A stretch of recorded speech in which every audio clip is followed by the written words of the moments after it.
Well, guys, good day, everyone. I'm Faiz, and I'm your facilitator for today's session.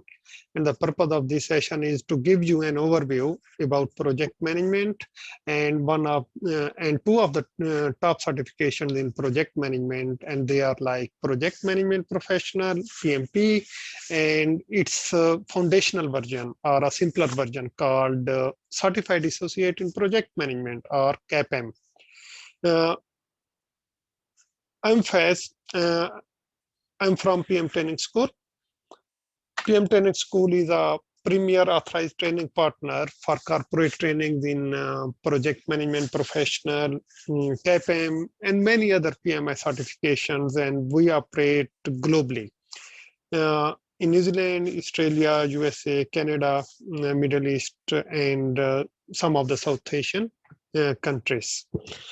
My background is from engineering. I did my PhD in Internet of Things. I believe that most of you guys are aware about it, about IoT. It is a buzzword nowadays. Many people are working in this domain. I did my master's in electrical engineering, both from the University of Auckland, one of the university in New Zealand. I also did some training qualifications from Southern Institute of Technology. It's one of the pretty famous institute in New Zealand. It was about how to basically facilitate the sessions, because my aim was to facilitate the learners and help them to get their certifications in project management, agile, business analysis, etc. I'm just good in one thing, helping people to get their certifications. I'm also certified project management professional, agile certified practitioner, and business analyst. These certifications are from PMI, that is like a standard setting body and one of the most reputable organization in the project management domain. It's almost 52 years old. It has chapters all around the world, more than 300 chapters in 214 different countries. So they have their presence, their existence everywhere. In other words, if you are a PMP or CAPM, wherever you will go, everybody recognizes it. It means your certifications are globally recognized. So if you are looking to work as a project coordinator, as a project manager, or any other role on the project, like a project engineer, or a team lead, or a scheduler, in any different domains. For example, in health sector, in education, in construction, in electrical, power systems, telecommunications, IT. These certifications, especially the PMP certification, will help you a lot. So it is highly recommended that if you are looking for your career, not only as a technical specialist, but also in the domain of like project management, managing people, etc., then this certification would be pretty helpful, especially CAPM and project management professional. Now, that was my introduction. And before going deep into the certification, its requirements, what's included, so on and so forth, I really want to run a poll so that I can see that what's your background and what you are looking for, so that I can basically adjust my presentation accordingly. Is it fine with you guys? Yep, that's fine with me. Okay, cool. So I'm going to start the poll that consists of 3 questions that will help me to understand you and your needs. So the first question is, from which area you are joining this session? Well, I'm from Melbourne, Australia. Okay, so what I'm going to do, I'm going to launch this poll so that you can click on it. So it's being launched. So now it's there.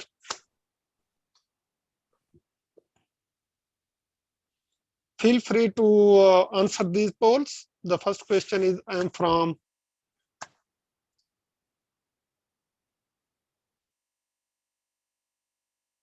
That's awesome. People start answering.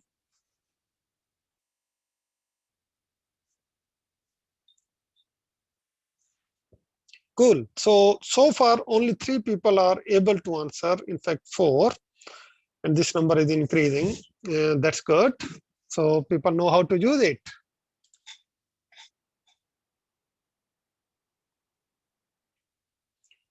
So 7 out of 12 people already answered.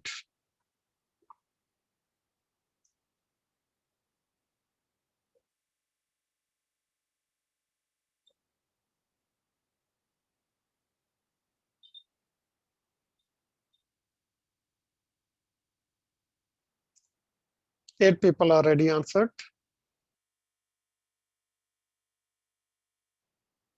I'm expecting 4 more people to answer. 9.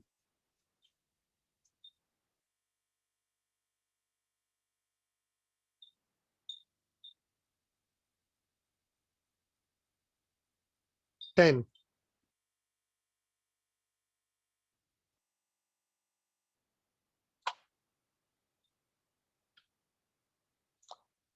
Well,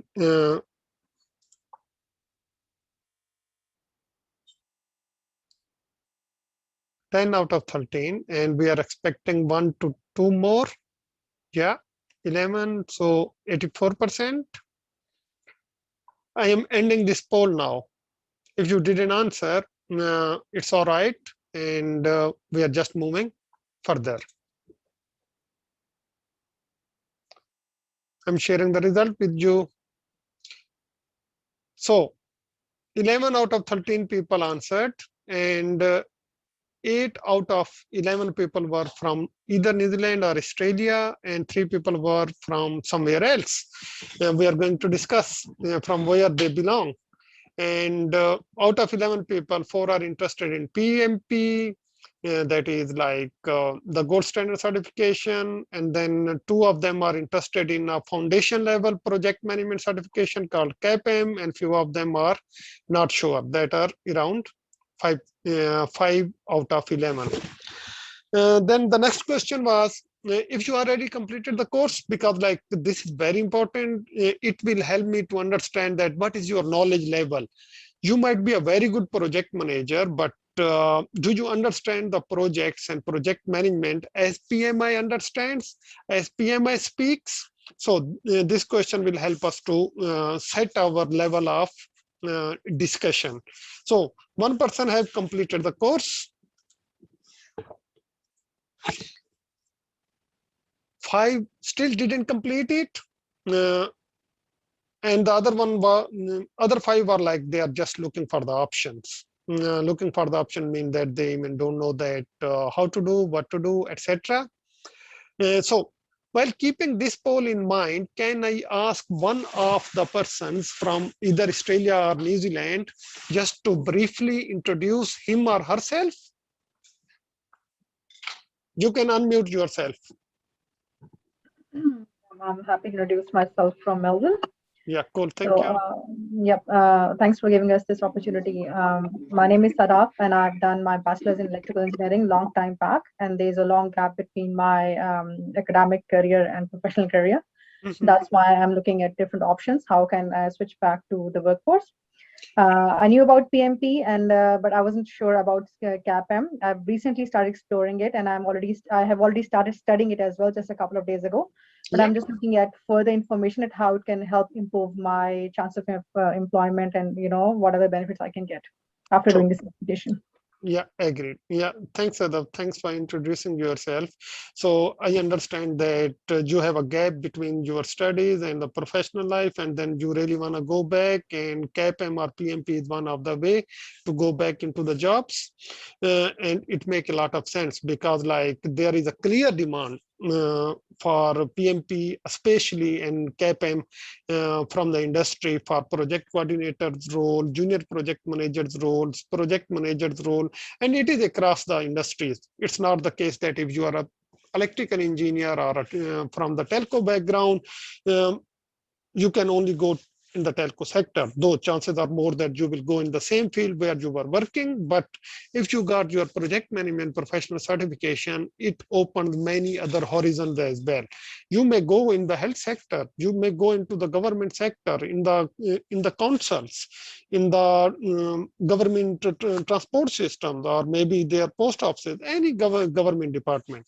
So it's not only a particular that what was your bachelor degree and what was your previous experience. So that's why PMP and CAPM are very helpful in securing a job.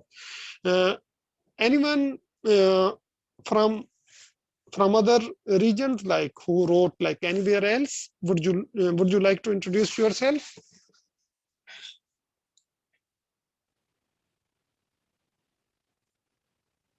So we have three people who are neither from Australia, New Zealand, South Asia, or Middle East, or from USA or Canada. They are from anywhere else, maybe Europe or Africa. Oh, so that was actually about, I thought you asked where we belong, like originally belong. So I thought it was India. So that's why I said okay, others. that's all right. That's all right. And anyone who is like either from Europe or Africa, that's all right. So in that case, I would request someone from New Zealand to introduce him or herself. Hi, my name is Nikhil. I've done my bachelor's in mechanical engineering. I did my master's in engineering project management. And I have experience of 4 years of experience in project coordination. And I was trying to get into my New Zealand career as a project coordinator or project manager. Yep. So far, it's been my luck didn't work. So I was opting for doing my CAPM certificate. So yeah. Yeah, Nikhil, thanks for the introduction. And basically, that's the right way if you're looking for a project coordinator or junior project manager role to go for CAPM certification. Okay, now that was like an introduction from you guys. I can clearly see that you guys are either interested in PMP or CAPM, and there are few guys who are still not sure if they want to go in the project management domain or not. And there is only one person who has completed the course, mean he or she understands that what PMI language is, what PMI talks about. This course is normally run by PMI Premier Authorized Training Partners like ourselves. And what this course include, normally it include 3 different steps. The first step is like completion of a course of like 35 hours. They are pretty intense 35 hours because you cover a lot of different content during those 35 hours, including techniques related to waterfall approach or agile approach or hybrid approach, but a lot of different knowledge areas too. After completing that course, normally people are included on a learning management system. That learning management system helps them to get their PMP or CAPM within the set deadlines. For example, you might be interested to do your PMP in only 7 days because you have a lot of time in the world to work at, such as like 12 to 14 hours each day. Similarly, you might be interested in doing your PMP along with your job and want to finish it like in 28 days because like your job is a part-time job or you have some flexibility available. On the other hand, there are some busy professionals who cannot focus a lot on their PMP, but still they are committed to give at least 2 to 3 hours daily. For them, what we do, we provide them a study plan of 3 months where they finish their PMP and acquire this gold standard certification. Now, study plans are very important.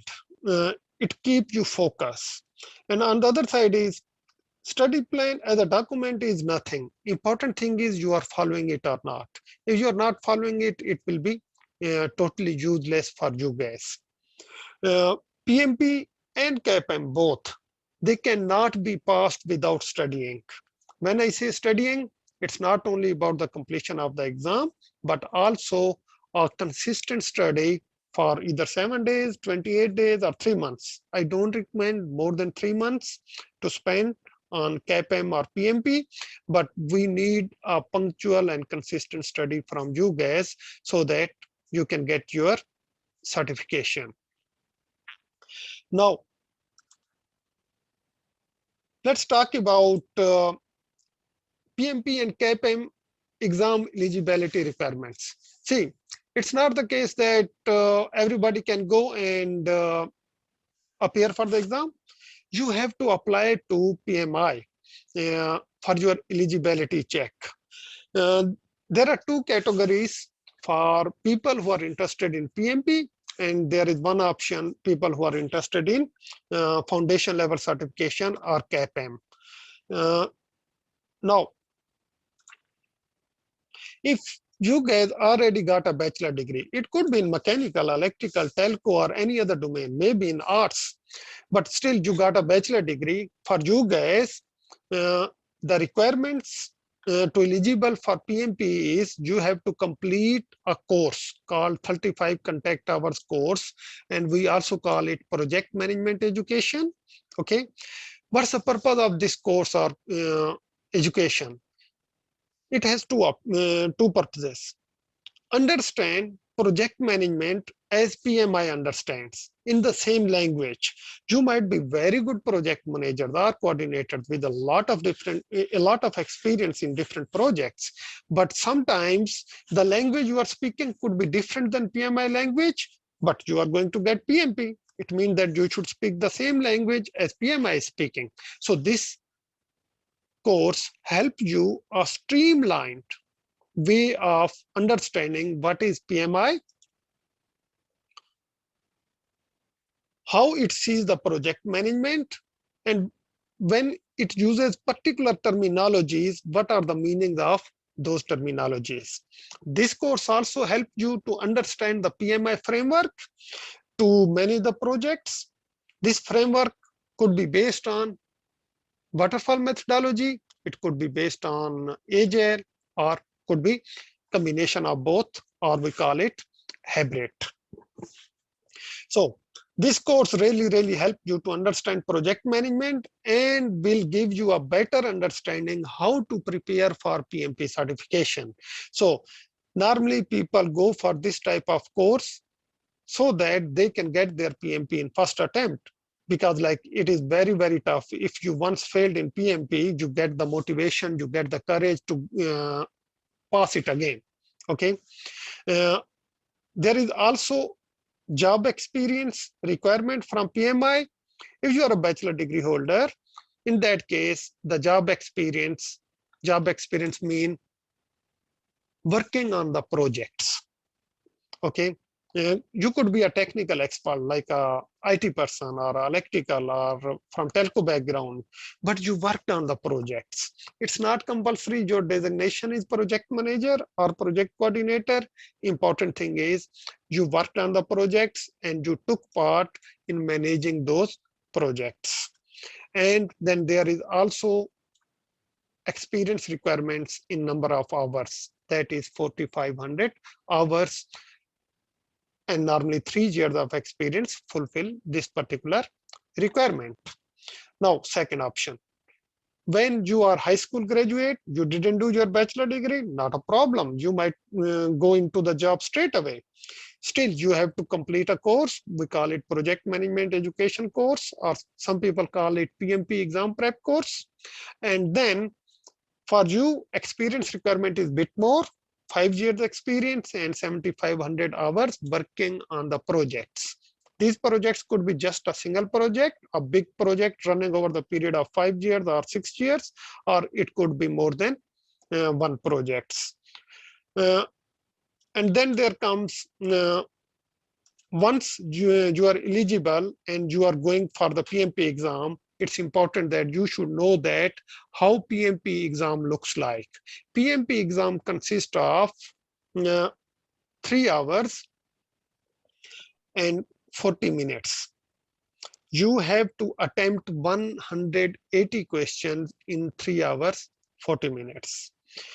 PMI recently introduced breaks during the exam.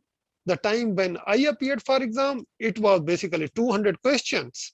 and I have to complete these 200 questions in 4 hours straight away. It was a pressure game.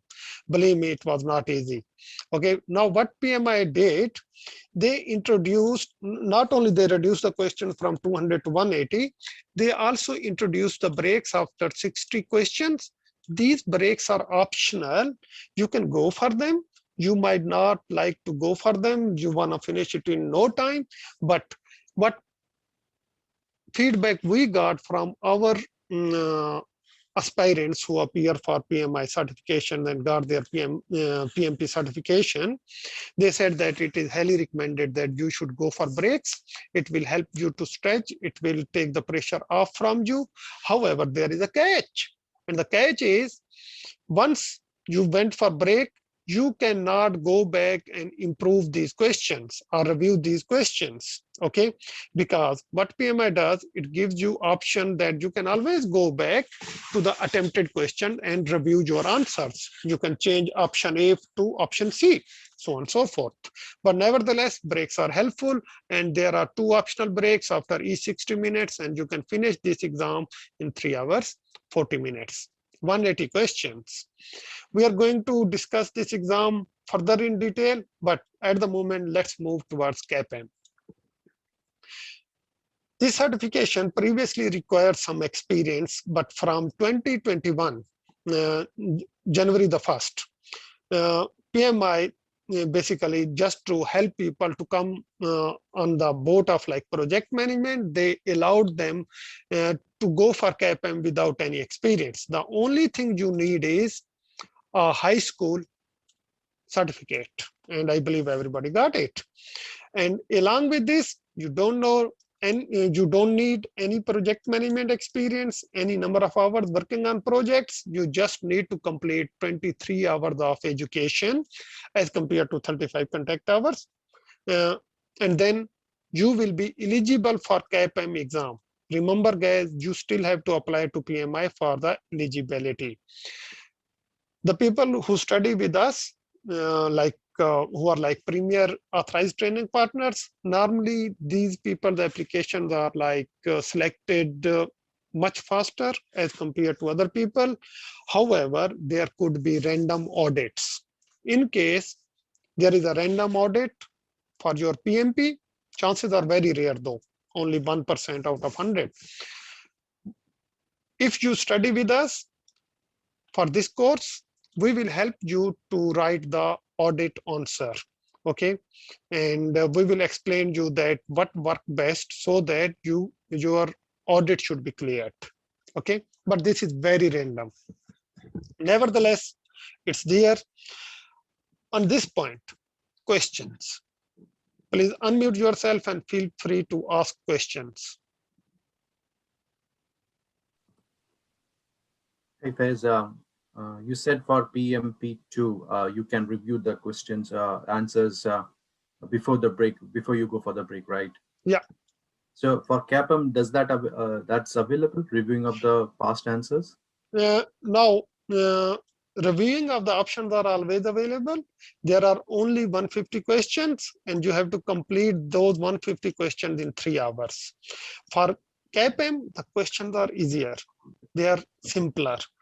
For PMP, questions are comparatively tough. They are scenario-based. And those scenarios are real life scenarios, mean something that is happening in the industry, okay, on your daily work. So that's very important that though reviews options are available for both PMP and CAPM, but you must understand the difficulty level between PMP and CAPM. Okay, thank you. Any other question? Let's move further. CAPM, foundation level certification. It is fully based on PMBOK. How many of you know PMBOK?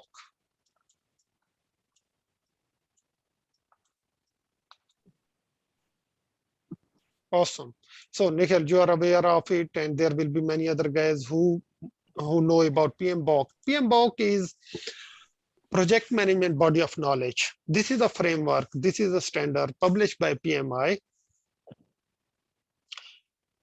There are, at the moment, the version of PMBOK is version 6. It consists of 13 chapters.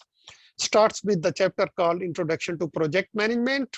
Talk about project management framework, project management process groups, etc. We are going to talk about them soon. Project environment.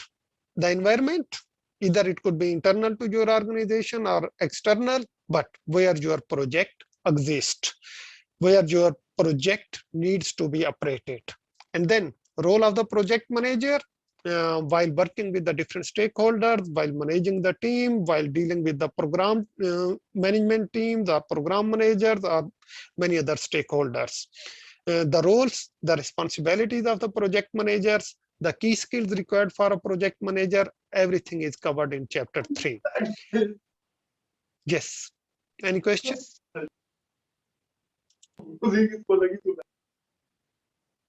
Yeah. Guys, in case, yeah, you can mute yourself if you want. Otherwise, I'm muting all. Okay.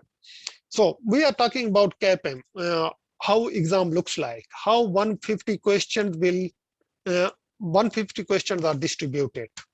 They are distributed fully on PMBOK version 6. 150 questions will come directly from PMBOK version 6. If you are preparing for CAPM, get PMI membership, download PMBOK, go through it. It's not easy to go through it, by the way. It's pretty dry. Now, 6% of the questions out of 150, you can do the maths, you might be better than me, will come from chapter 1, 6% from chapter 2, 7% from chapter 3, so on and so forth. First 3 chapters, 1, 2, 3, they are introductory chapters. They set the stage. After that, there are 10 more chapters. And these 10 chapters are basically your knowledge areas. Knowledge areas are those areas where a project manager or coordinator should have a good understanding, a good grip of it. They include integration management, scope management, schedule management, cost management, quality management, resource management, communication management, risk management, procurement, and stakeholder management. So 10 chapters, and the distribution of the marks are given here. But the good thing is, that's all. You go through it. If you completed a course, you go through it, you prepare it well, do a lot of mock questions related to CAPM, and you're good to go. On the other side, when we talk about PMP, PMP has recently changed a lot. One of the major reasons of this change is the introduction of Agile in the project management world. Agile concept is introduced back in 90s, and the first manifesto was published in 2002, but it has shown its worth. People can clearly see that the people who are working in the Agile settings, Agile way of working, the outcomes of the project, the value created for the business is much earlier, much often, and much higher. So that's why PMI must have to consider Agile while talking about project management methodologies. Previously, since 1968, the methodology that was heavily used in the industry, it was waterfall. We also call it plan-driven project management methodology, where we develop a thorough plan, then we follow it, and we keep on monitoring and controlling. However, as I told, that from last 1 to 2 decades, Agile is coming very fast. So PMP exam since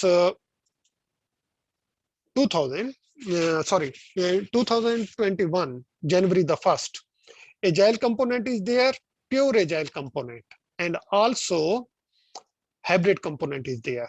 In fact, what happened is Agile methodology was developed by software project managers, the software leaders, the people who were managing software projects.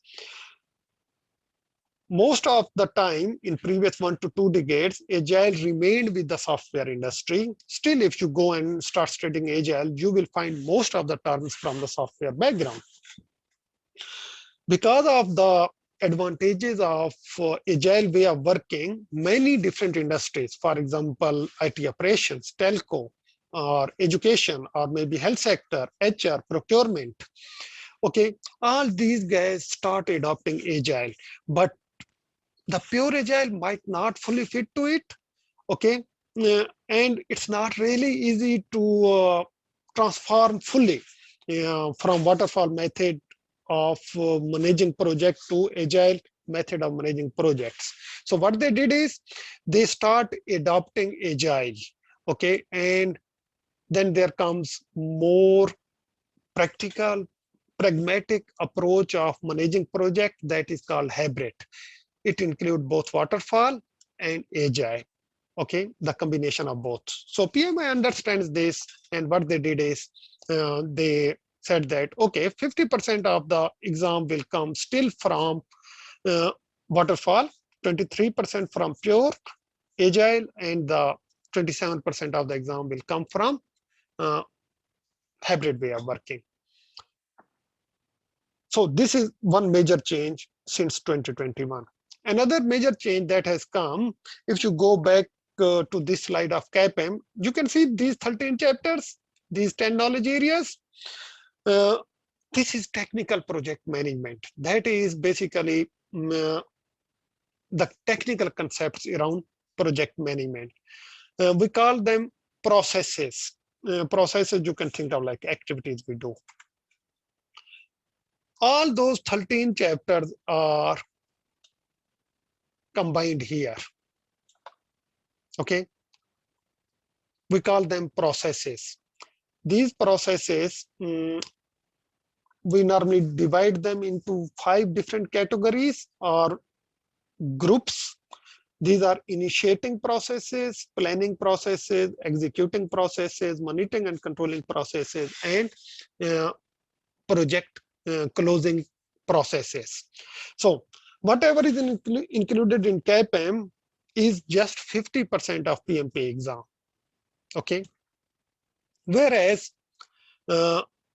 rest of the 42% will come from people domain, because it is very, very important for a project manager to deal with the people, to deal with the stakeholders, with the team, internal and external stakeholders, in such a way that that should be like through a leadership way, instead of like doing some macro management and just trying and focus on doing the activities, but do it in such a way that people should love to work with you. Okay, and there are many different dynamics that has recently came in when we talk about people. It's about emotional intelligence, it's about empathy, it's about conflict resolution, negotiation skills, meeting management, or meeting facilitation skills, or workshop facilitation skills. So there are many new concepts are coming along, and they are very, very helpful while managing the people, while including the diversity based on gender or ethnicity, etc. Okay, so PMI understand this. So 42% of the exam questions will come from the people domain.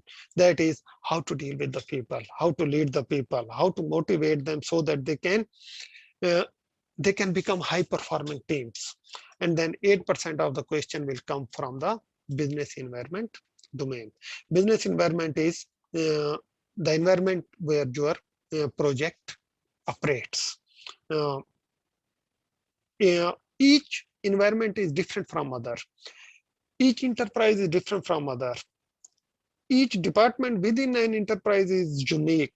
Each team is unique. Even individuals are unique. So all those unique characteristics of all different levels make an organization a complex adaptive system. As a project manager, you must need to understand that adaptive system. You need to do your work in an enterprise aware manner. You should know that what is business environment and how my project will be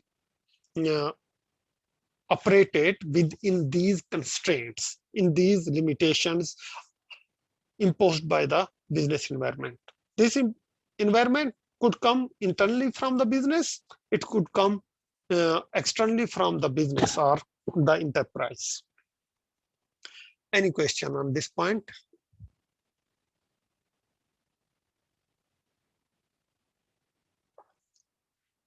Okay. Now, that was just introduction to CAPM exam, PMP exam, its different domains. Now we are moving further. We're going to discuss some fundamentals of project management. The people who already completed a course on PMP or CAPM, you might already aware of these fundamentals, but still you can continue, because we will be looking on these fundamentals maybe from a different perspective. Well, before starting our discussion, my question is, what do you think about what are the projects? How to define projects and how to define project management? Anybody would like to share their understanding? In my understanding, project is a temporary and unique endeavor. Mhm. It has a finite starting date and ending date, and it is supposed to bring up some value or asset for the client or the company. Yeah, true.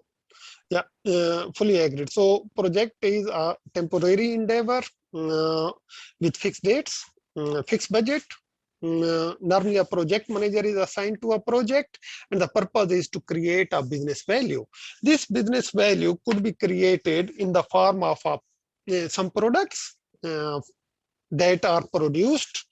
In fact, normally not some products, only one product is produced as a result of a project, or maybe only one version of that product is produced as a result of that project, or service is started, or it could bring some improvements in the process or some change in the organization. So that's basically the purpose of a project. Okay. And then there comes our next question. What is project management?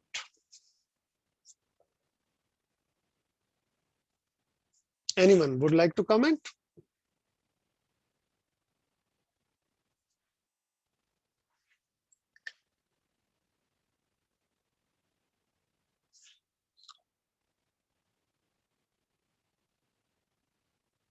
What do you think, Juliet?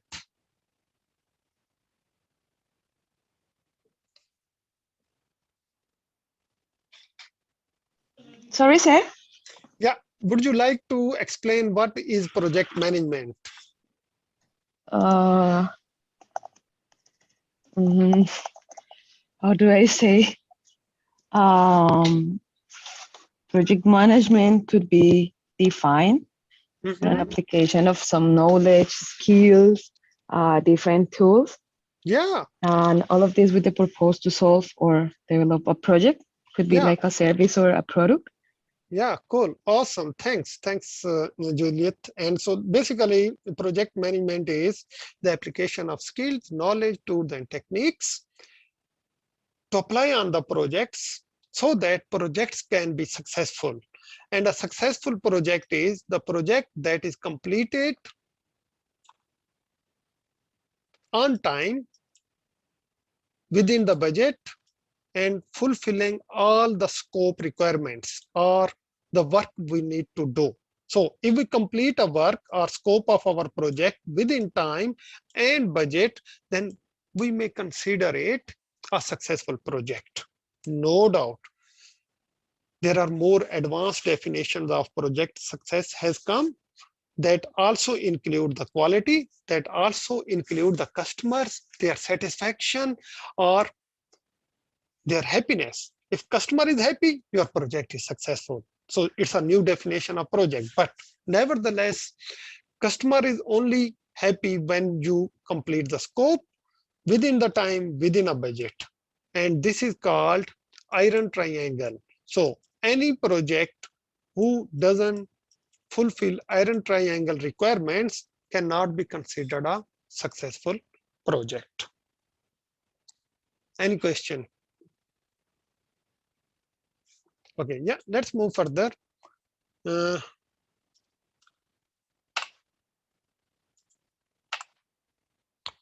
Few more concepts.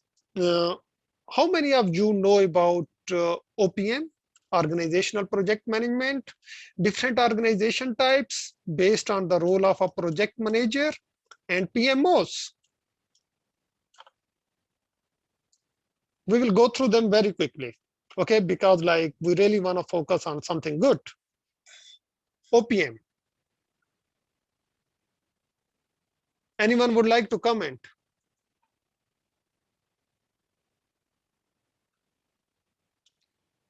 Sadaf, yes. So I mean, I'm telling you because I'm just studying it in the morning.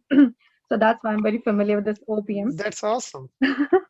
So OPM is basically the assets of an organization, Mm-hmm. which can be used when starting a new project. It can be tangible, it can be intangible, or it can be the software used. It can be the historical decisions taken for a previous project in the past. And yeah, I think primarily that's it. That's what the organizational project. No, I think that was the organizational project assets. Sorry, I think I'm wrong. Oh, yeah, true. Yeah, that was organizational project. Yeah, I agree. That were organizational process assets that you used on your projects. Yes. What about you, Tatiana? Would you like to comment on it?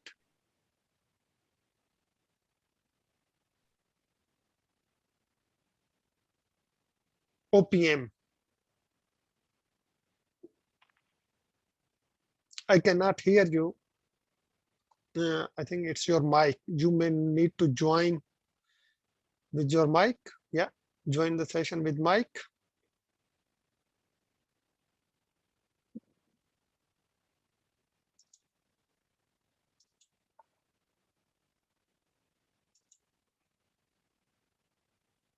That's all right. You can settle it down. And in meanwhile, let's have a quick look on OPM. OPM is basically a framework, or you can say an umbrella term that helps the organization to organize their business initiatives, implement their business goals and strategies with the help of portfolios, with the help of programs, and with the help of their projects.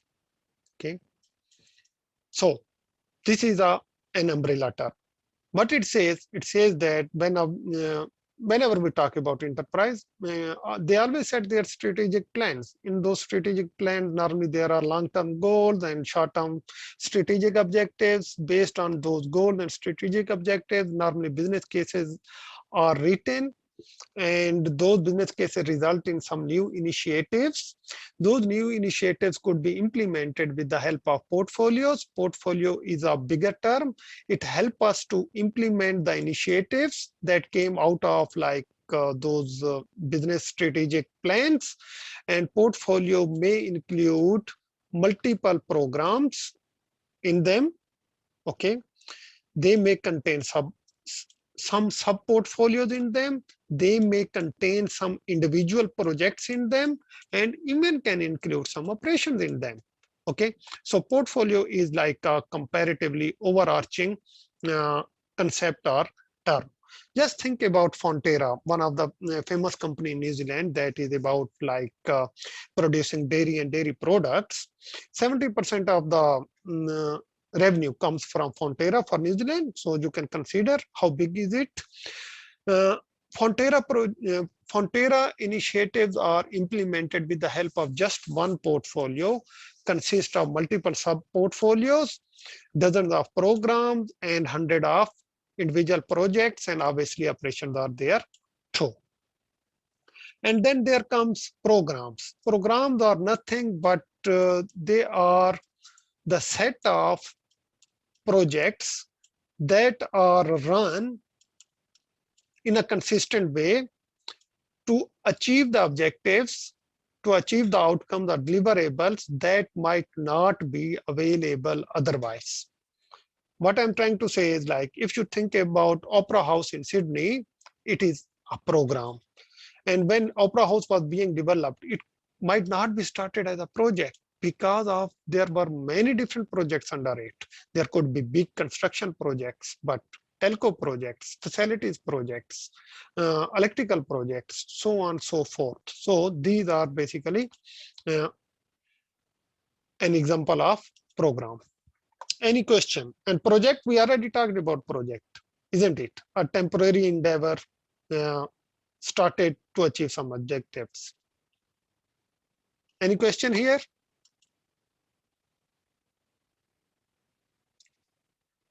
Okay, then there come organization types. Now, organizations could be categorized through many different ways.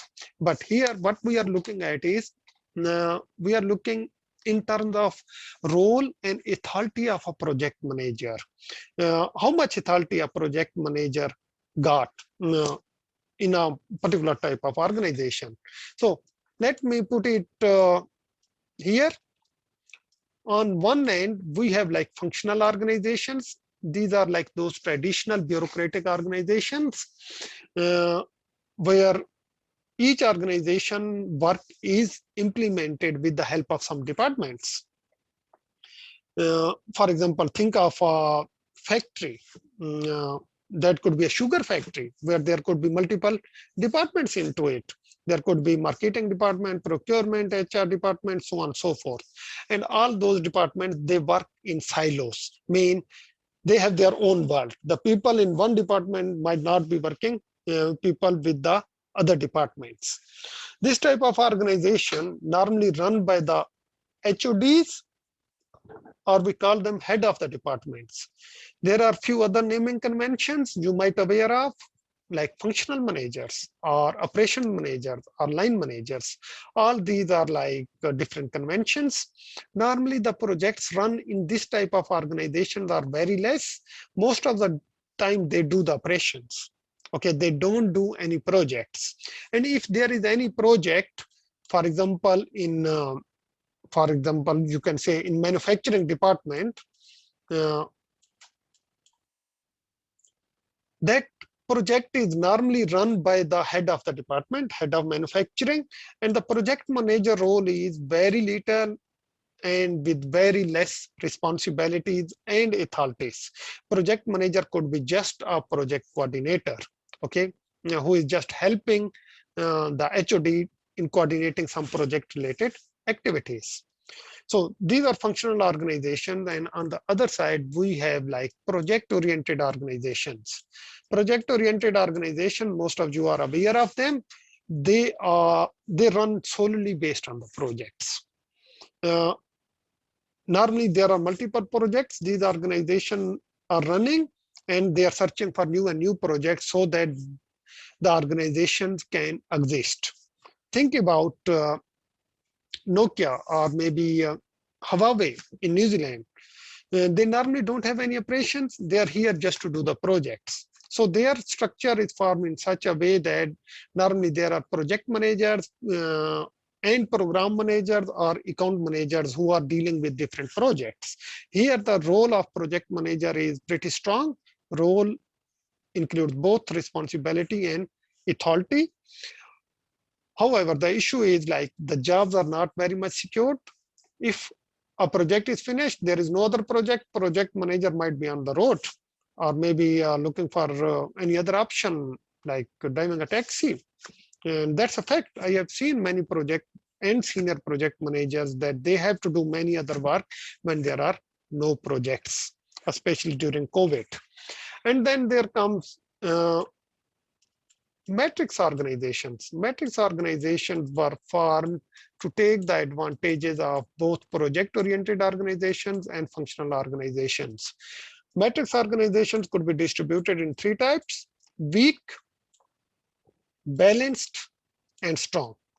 Weak are like more like functional organizations. I'm not going in depth of them. Strong are more like project-oriented organizations, and balanced are like 50-50. 50-50 mean the authority of project manager and functional manager is 50-50.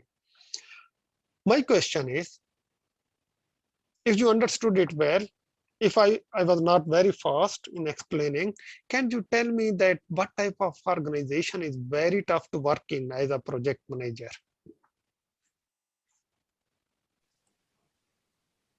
Functional. Functional? Anyone else?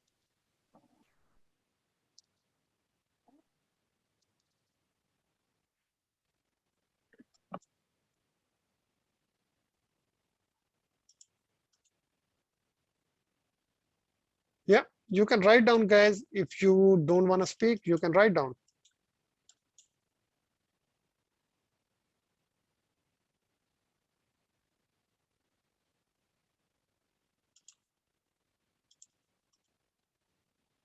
Functional. So Sadaf and Nikhil both are with functional, but these are balanced matrix organization. Very, very tough. Don't think that you don't have authority mean it's tough to work here. You don't have responsibility as well. You have very less responsibility in functional organization. You are not accountable if you are not with the authority. On the other side, balanced organizations or balanced matrix organizations are those where there is a lot of conflict, a lot of fight going on around the powers. Okay, so conflict between the functional managers and project managers. Project managers want the top team members on their team, but functional managers want them to work for their operations. Okay, so balanced matrix organizations are very tough to take. And then there are some other type of organizations. I'm just naming them, but I'm not discussing them. One is called composite, that are combination of all three. Other are organic organizations that are just like startups. And then there comes project manager and his or her key masteries. As a project manager, what expertise are expected from you? PMI explains it with the help of a talent triangle. This talent triangle is well aligned with PMP exam domains. You can have a look at it. Leadership, that is people domain. Strategic and business management, that is understanding of business environment in an enterprise aware manner. And then technical project management, that include two things: process groups and knowledge areas. 5 process groups, 10 knowledge areas. Though there are few other knowledge areas, but 10 are most important knowledge areas. Again, way of working could be agile, could be hybrid, could be waterfall. Any question here?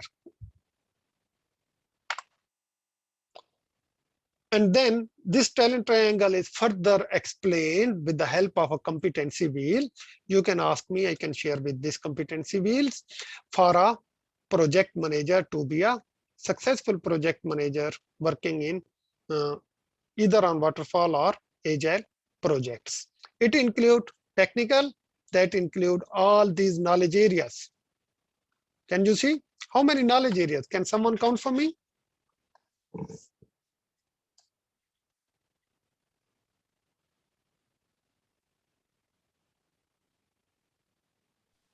10 knowledge areas. There are few more, like such as requirements management, such as configuration management, change management, etc.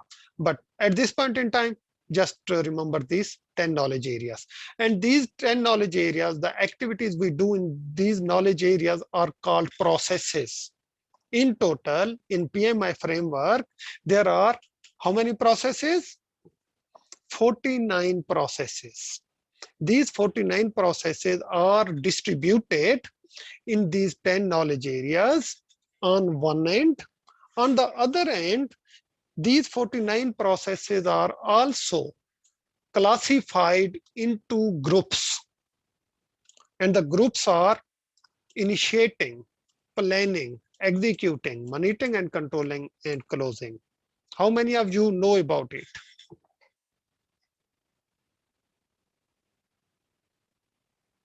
That's awesome. Thanks, Nikhil. Two people raised their hands, Sadaf and Nikhil. What about Juliet, you and Navneet?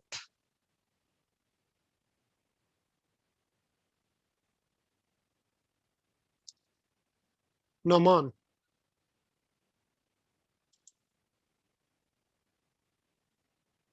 Victor. Feel free to unmute yourself. You are muted. Okay.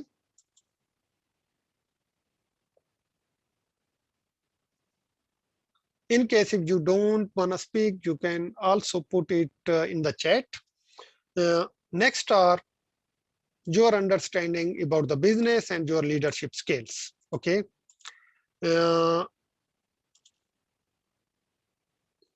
Business and leadership skills are two other domains that are covered in PMP. It talks about enterprise view or enterprise aware manner, business acumen, organizational savvy, productive work environment, and that could be created when you show your leadership skills. And leadership skills are the skills that could be earned by improving your professional and personal skills. And then there comes some personal skills you can work on as a project manager. It includes effectiveness, leadership, communication, management, cognitive skills, professionalism, so on and so forth. In fact, there are quite a lot. As a project leader or a manager, you have to work on many different aspects, and you can do it with small improvements every day. And remember, guys, all those skills are not by birth. Skills are something that you can learn with the passage of time, by spending time on it, by practicing on it, by learning about it. Okay, so these are some competencies required for a project manager to be a successful project manager, where customers are delighted and other stakeholders are happy with him too or her. Now then there comes the project management framework. When we talk about project management framework, we talk about project life cycles and phases. We talk about project management approaches and project management processes and knowledge areas. We talked about process and knowledge areas a bit, so I will be skipping very quickly because I am going to discuss these processes and knowledge areas in the upcoming slides. But before that, I really want one of you tell me that what do you understand project life cycle and phases? What are they?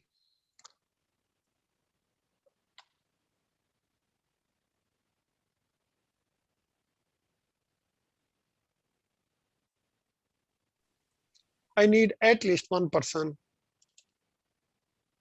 to share his or her thought with me. What you understand project life cycles and phases, and the projects on which you are currently working, what are different phases of that project?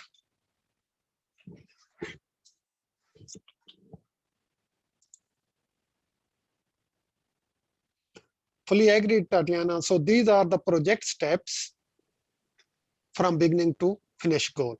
So would you like to share that the project on which you are currently working, how many different phases are there?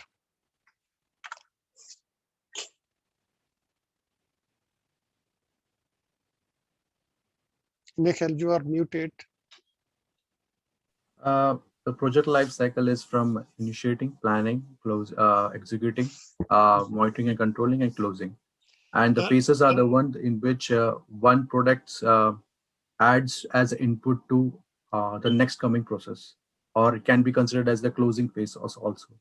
No, Nikhil, initiating till closure, they are process groups. They are not the phases. In fact, each industry, each sector, they have their particular life cycle, because each project is different from other. Their life cycle will be different. If you talk about mechanical project, its phases would be different. Civil project, phases would be different. Software project, phases would be different. And the combination of all those phases is called life cycle from start till end. Now think about a project on which you are currently working, and share that what are different phases in it. As of now, I'm not working on any projects as of now, but I know the phases in it. That's the initiating phase. Sorry, there's a phase between initiating and planning and executing, and executing and closing. Yeah. Okay. Yeah, that's all right. Yeah. Thanks, Nikhil. And then Noman, would you like to comment on the phases? You can write it. It's not compulsory you speak.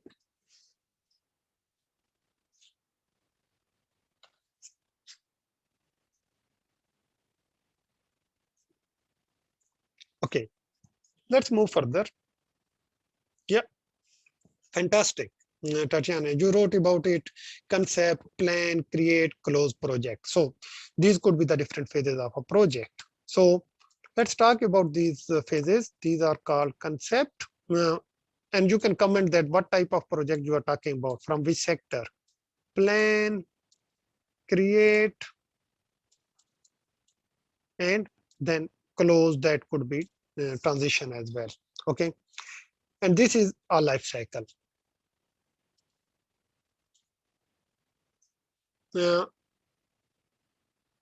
Any question about phases and life cycles?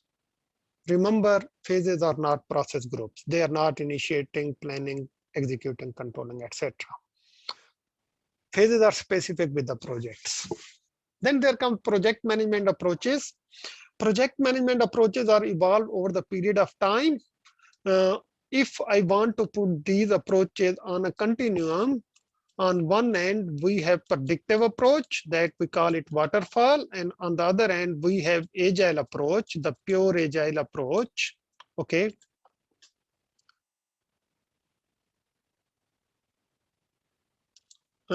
Yes, Tatiana, I fully agree. Here I'm talking about the phases. Phases are mostly used in waterfall. I'm going to comment on it soon. Thanks for reminding me. Okay, so project management approaches. On one end, one end of the continuum, we have predictive or plan-driven project management approaches. We also call it with the famous name called waterfall. What we do in this type of project, we do a thorough plan upfront. Okay. And then by following this plan, we do different activities. However, to be successful, the scope of the project should be fixed. Like building a house. In the start, we know that we are building three-story home. Sorry, not three-story home. 3-room home. There will be one kitchen, one lounge, one dining area, maybe one deck at the back and one deck at the front. We will have like a grassy patch only at the back, and then we will have a fence, etc. We know very well about it. We are building homes in centuries, okay, not something that is very disruptive. But on the other side, if you're developing a software that is based on AI, where technology is disruptive, where requirements are uncertain, then in that case, this plan-driven approach really doesn't work. Another approach is called iterative approach, where what we do, just to avoid this particular thing of like fixing the scope in the front, what we do, we run our project in iterations. Iterations could be 1 to 4 weeks long. Okay. In the start of the iteration, we look at the scope, we look at the requirements, and then we plan accordingly and keep on moving. And at the end, we have a very fantastic product that could be given to our stakeholders. And then there comes incremental project management approach. What incremental project management approach says? It says that we build our product often in an incremental fashion. So what it is saying? It is saying that we produce a chunk of our product after some time. Okay, after some time. After some time, and at the end, we have a full-fledged product or deliverables. However, the advantage is we will be able to give something that stakeholders might like to use early. And then there comes agile. Agile is a combination of both iterative and incremental, where we run in iterations, or even it could be a Kanban type, flow based. And at the end of each iteration, we produce something. We produce some features that could be of use of our customers or stakeholders. So that's basically our different approaches of project management. I'm not going in depth of any of them. However, I'm going to explore project management processes and knowledge areas. Remember, though these project management processes and knowledge areas are applicable in any of the approach, but here what we will do, we will look at in the context of our traditional approach, that is waterfall approach.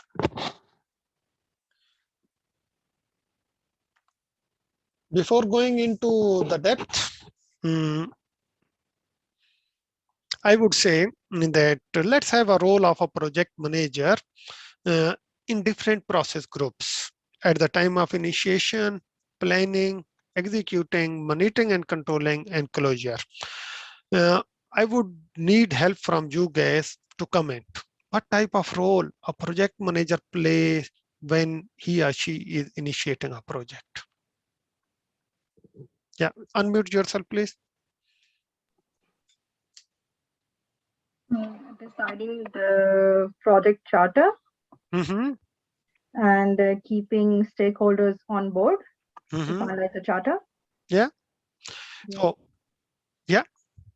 Yeah, I think that's what is in the initiating phase. Yeah, true. So during initiating or start of a project, if project manager is available, sometimes even project managers are not available. They are not assigned on a project. When project is won by the marketing team or project sponsors, even project managers are not assigned. Okay, so sometimes project manager is assigned during initiating phase. However, if she or he is available during initiating phase, sorry, not the phase, initiating process group, he or she supports project sponsor to write a project charter. Project charter is nothing but a birth certificate of the project. Also, he or she start identifying stakeholders. Stakeholders identification is very, very important from because of all different reasons.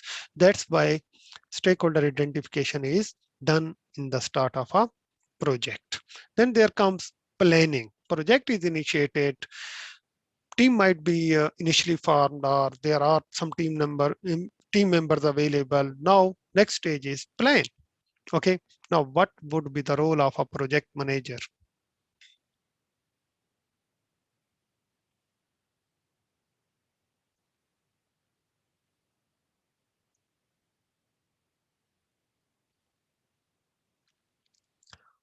Anyone would like to comment?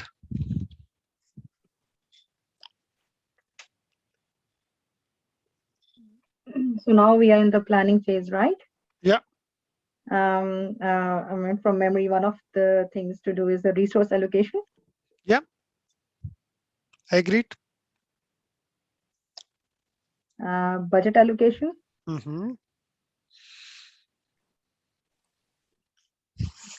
There's a huge list. I can't remember it right now, but there's a lot of things to be done in planning phase. Yeah, I fully agree. There is a lot of work that needs to be done by the project manager. Remember, guys, again, we are talking about waterfall. We are not going in depth of agile. Project manager is key in a project. He or she plays a pivot role here. Okay.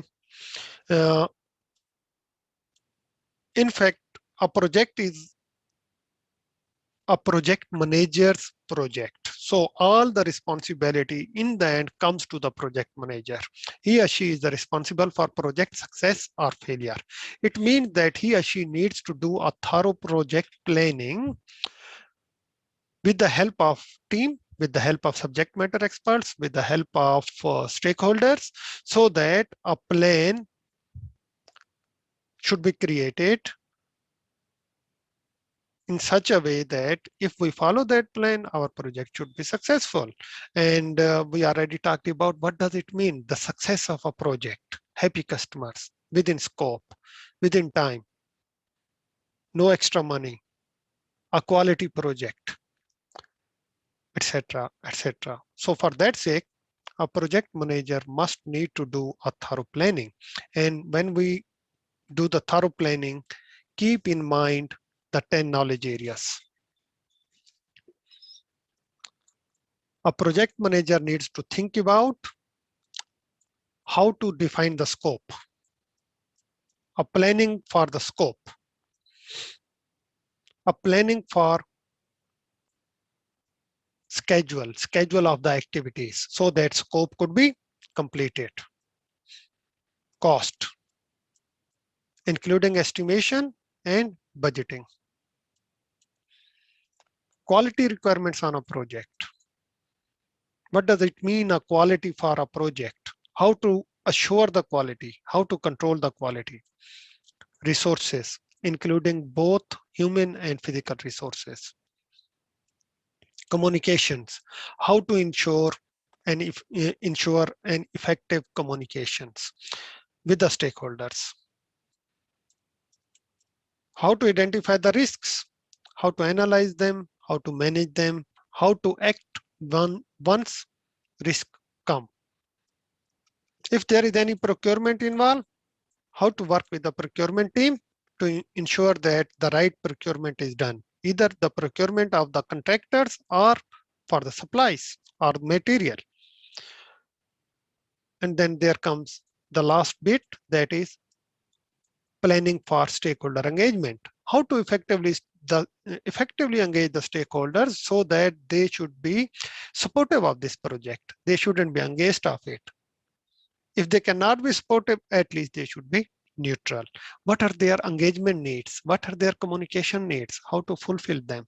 All those bits, the planning, the thought process behind it is done during the planning stage. Highly depends on the size of a project, on the complexity of a project, on the need of the organization, how you tailor your project management plan. Okay, project management plan is combination of all these plans: scope management plan, schedule, cost, quality, resources, communication management plan, so on and so forth. So combination of all these 9 plans, and in fact there are 4 or 5 more, okay, is called project management plan, a thorough detailed project management plan. But again, the details of this plan is dependent on the size of a project. If it is a, for example, $200 million project, all those things make sense. But if it is a maybe $200,000 project, you might like to write only 3 to 4 pages of your project plan, isn't it? Similarly, the complexity of a project. Project could be straightforward. Their domains are straightforward domain. They could be very complex. Team size. Team could be only 5 to 10 people. It could be 200 people, geographically spread. So based on the complexity and the scaling of a project, we scale our project management plan.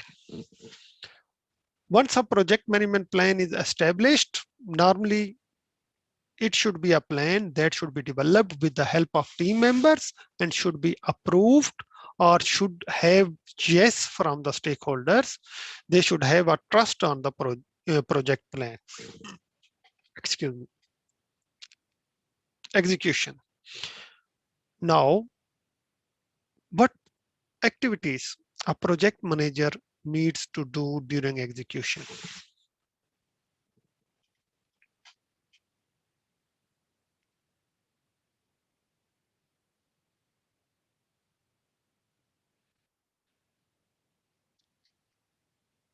One is he or she will follow the plan.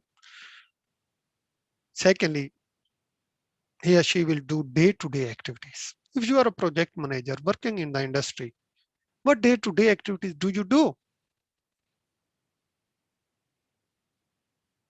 Yeah, Nikhil, I think your mic is off. Uh, Getting updates from the processes that's run simultaneously in the executing group, like operations and all, to monitor the whole stuff, whether it's gonna change or not, observe the whole process. True. Also, you do some management activities, management of the people, supervision of the people, supervision of the resources for their effective use, supervision of like the work that is being done, a lot of meetings, a lot of communications, day in, day out. You are just organizing and coordinating the meetings and maybe facilitating them too. Okay, so your day-to-day operations comes under executing, and then there comes monitoring and controlling. No doubt, executing and monitoring and controlling go hands in hands. You're doing it at the same time, isn't it? But what type of work you do while you are monitoring and controlling your project activities?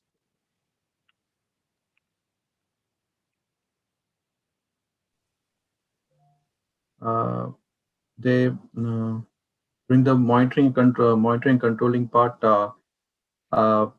if at all the budget is going up the budget, he might use the contingency reserves or the management reserves according to the requirement, or he might be asking engaging the stakeholders to manage the risk.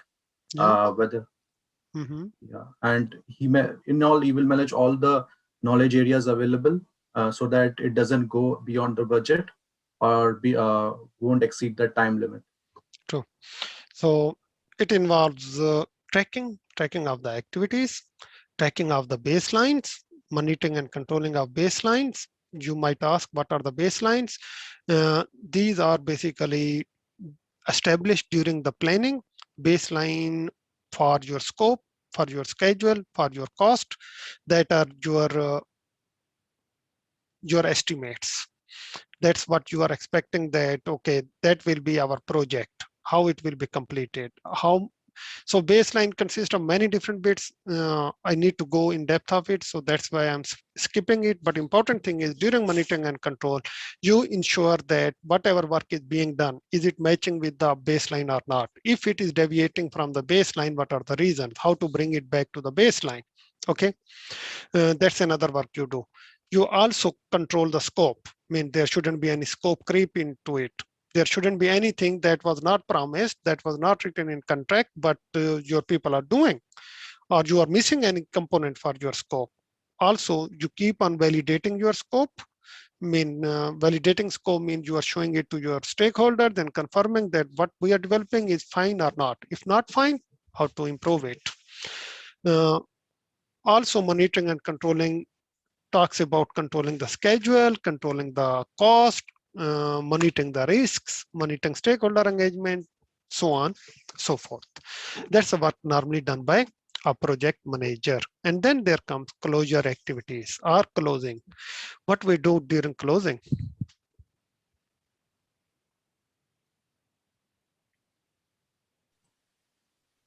We summarize the reports that's come into during the whole process and store it in a lesson learn register or the repository of the organization, Yeah. and we ensure that after the closing, we ensure that the team members has been assigned to other projects. True. Uh, Yeah. To agreed. So a lot of different activities. We really want to close our project in an appropriate way. We really don't want to leave the loose links as it is. We want to tie our loose links. We want to finalize our payments to the contractors. We want to complete our lesson learned. We want to deliver the deliverables to the stakeholders. We might like to get feedback from them. We really want to do our transition activities properly. Transition activities may also include some training activities, some data management activities, so on and so forth. These are closing activities that we normally do while we do closure. Now, at this point in time, what are the questions you have?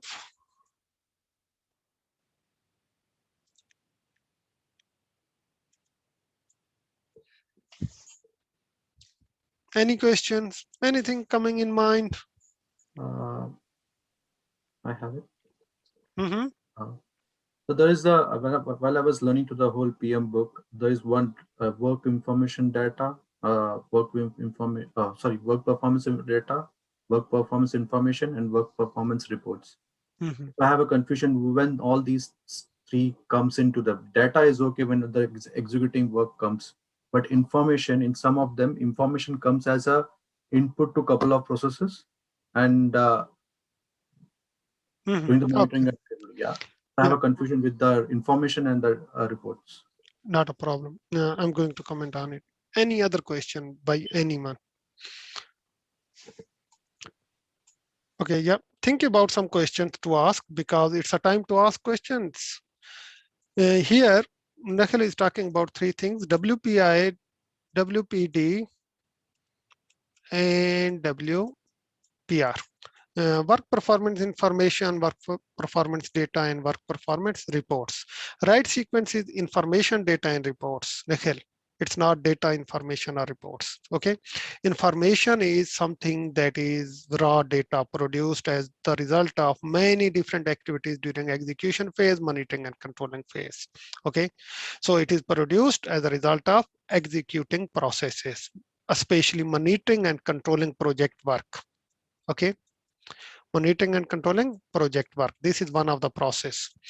We get work performance information, and as a project manager or a team member, we analyze this information so that we can get some meanings. We can get some insights. Okay, raw information is of no use of it until we connect the dots to basically make some useful information out of it. Okay. So when we analyze the information, we get data. And when this data is written and represented in the form of reports, some graphs, some charts, explanations, analysis, comments, evaluations, then for the stakeholders, obviously, then they become WPR, work performance reports. Okay. Thank you, Faiz. Yeah. I have one more. You could just clarify because I have a pretty confusion with the project life cycle and a product life cycle. Product life cycle, project life cycles comes in project life cycle comes in every product life cycles, right? Mm-hmm. They have a confusion with that both. Yeah. Because I mix up with that. Yeah. Not a problem. Product life cycle starts from basically from conception. A concept is made. Okay. After that, some feasibility study is done. Okay. Or from concept an idea is made. Some business cases are written. Then there comes project life cycle. Okay.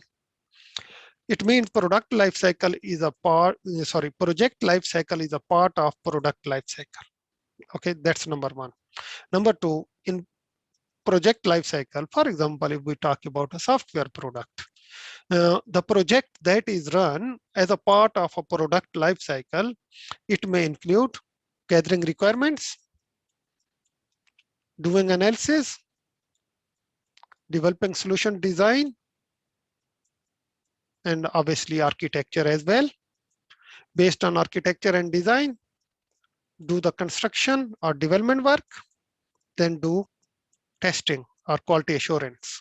Okay. Requirements gathering till quality assurance or even one step ahead, that is called transition of the project deliverable or product release version 1.2, okay, to the operations. Okay. So you can clearly see that this is a project, but it is finished here. But product is still going on from concept, idealization, then into the operations where it is being used. And once over the period of time, when we are using it, we are also maintaining it. And then at the end, it got retired. Okay, so this is a product life cycle. Okay, obviously you can always go back and can start another project based on operation and maintenance, feedback, supporting feedback, business operations to launch next version of your product with the help of another project. Okay, so this is just one concept. Yes. Thank you, guys. Did you got the idea? Yes, yes, I got it. Yeah. Okay. Any other question, guys?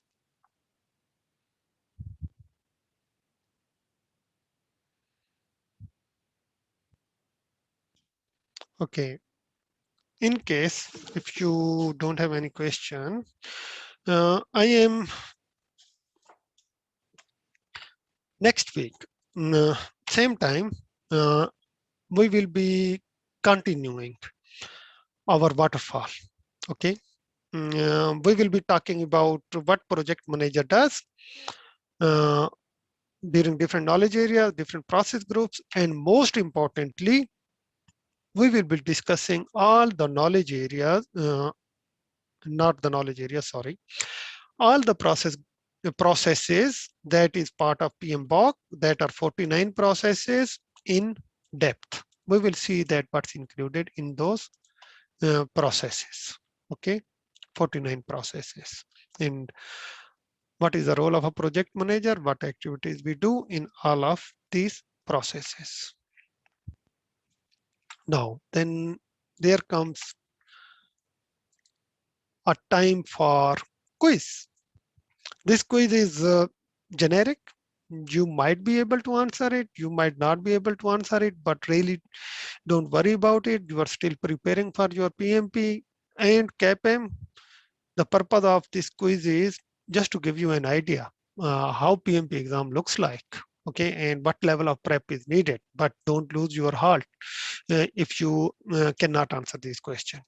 Even the morning in which on the day when I was going for PMP, when I was attempting some questions, still there were few questions that were wrongly attempted by me. So you need not to worry about that, but you should have an understanding what type of question will come on PMP exam. Next week, we will do more detailed questions. In fact, we will go together and we'll do a whole quiz. Today, we are going to do only short questions, but doing of these questions is, I need your help. Okay, help in a sense, because like most of you, your mics are not working or there is some issue. I would like to request you to read through the question and write your answer or your option in the chat. You have 2 minutes to do it.